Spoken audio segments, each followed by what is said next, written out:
కదా, మరి ఎందుకు సిట్ రిపోర్ట్లో రాలేదు? ఈ రకంగా ఒక మనిషిని కేవలం 4 సార్లు ఎమ్మెల్యే, తాను 2000 కన్సిస్టెంట్గా 4 సార్లు ఎమ్మెల్యే గెలిచాడు. 2009లో గెలిచాడు, 2011లో గెలిచాడు, 2014లో గెలిచాడు, 2019లో గెలిచాడు.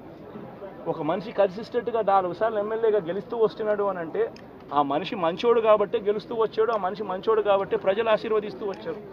అటువంటి వ్యక్తిని తీసుకొని వచ్చి తప్పుడు కేసులలో ఈ మాదిరిగా బిగించడం ఎంత మటుకు ధర్మం? ఈరోజు ఈ రామకృష్ణారెడ్డి ఒక పరిస్థితే కాదు, రాష్ట్ర వ్యాప్తంగా ప్రతి గ్రామంలోనూ కూడా ఇదే కార్యక్రమాలు జరుగుతూ ఉన్నాయి. ప్రతి ఒక్కరూ కూడా వాళ్ళ స్థాయిలో రెడ్ బుక్స్ అని చెప్పి రెడ్ బుక్లు పెట్టుకొని ఉన్నారు. చంద్రబాబు నాయుడు స్థాయిలో చంద్రబాబు నాయుడు ఒక రెడ్ బుక్, లోకేష్ స్థాయిలో లోకేష్ ఒక రెడ్ బుక్, ఎమ్మెల్యే స్థాయిలో ఎమ్మెల్యే ఒక రెడ్ బుక్, మండల స్థాయిలో మండల నాయకుడు ఒక రెడ్ బుక్, గ్రామ స్థాయిలో గ్రామంలో ఇంకో రెడ్ బుక్, గ్రామ స్థాయిలో ఇంకో నాయకుడు, గ్రామ స్థాయిలో ఇంకో రెడ్ బుక్లలో పెట్టుకొని ఏం చేస్తూ ఉన్నారు? అతి దారుణంగా అన్యాయంగా ఆస్తులు ధ్వంసం చేస్తూ ఉన్నారు. రాష్ట్రం మొత్తం దాన్ని చూస్తూ ఉంది, కానీ ఎవడు మాట్లాడడం లేరు. దొంగ కేసులు పెడతా ఉన్నారు, పోలీసులు ప్రేక్షక పాత్ర పోషిస్తూ ఉన్నారు. దొంగ కేసులు పెడతా ఉన్నారు, వాళ్ళే కొడతారు, మన ఇటువైపున కేసులు పెడతా ఉన్నారు. రాష్ట్రం మొత్తం ఇది చూస్తూ ఉంది.